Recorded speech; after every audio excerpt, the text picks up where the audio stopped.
इस दौरान देश की पहली डिस्प्ले यूनिट यूपी के अंदर लगी और उसने प्रोडक्शन भी अपना शुरू कर दिया।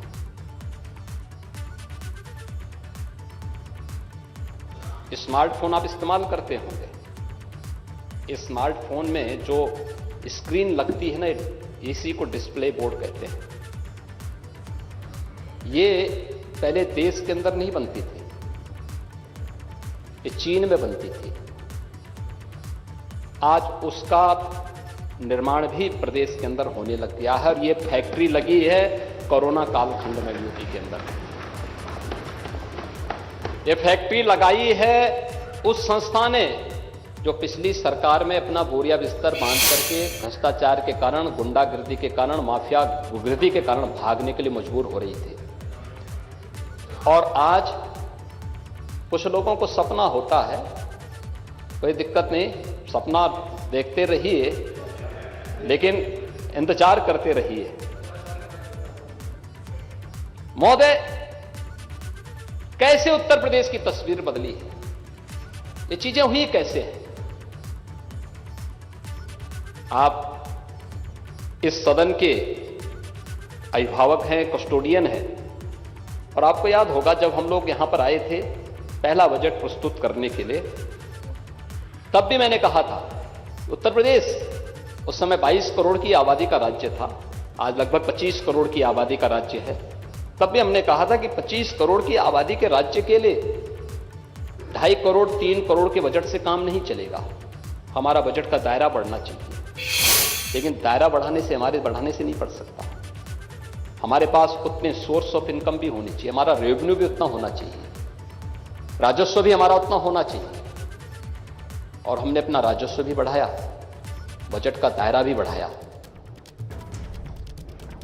हमारी सरकार जब अपने यानी इस अनुपूरक बजट के साथ यहां पर अंतिम अनुपूरक बजट इस सरकार का प्रस्तुत हो रहा है, यह लगभग 6 लाख करोड़ रुपए का है। 6 लाख करोड़ रुपए का इसलिए है, इस सबके बावजूद है कि कोरोना कालखंड में तमाम विपरीत परिस्थितियों और अर्थव्यवस्था पर पड़े विपरीत असर के बावजूद भी हम 6 लाख करोड़ तक अपने बजट के दायरे को पहुंचाने में सफल हुए।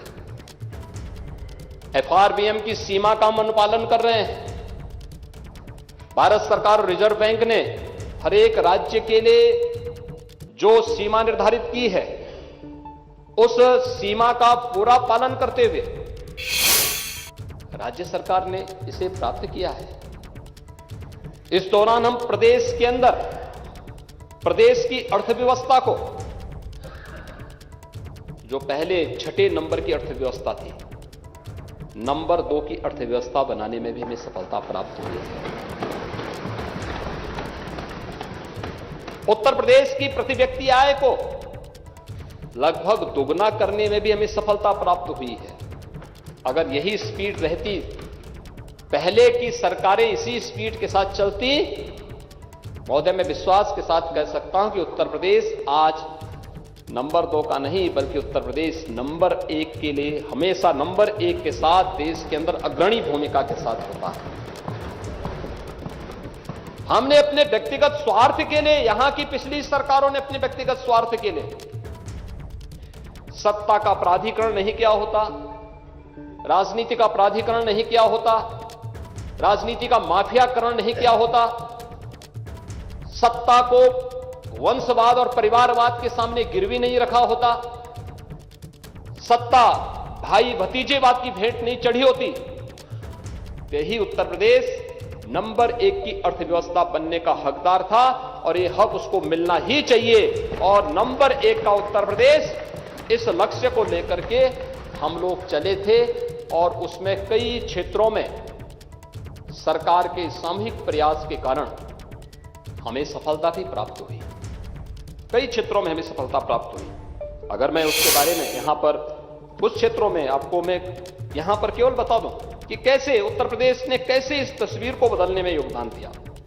अगर हम खाद्यान्न उत्पादन की बात करें, गेहूं, तिलहन, गन्ना, चीनी उत्पादन, आलू, मटर, दूध, आम उत्पादन, आंवला उत्पादन में उत्तर प्रदेश नंबर 1 पर आज के दिन पर भी है।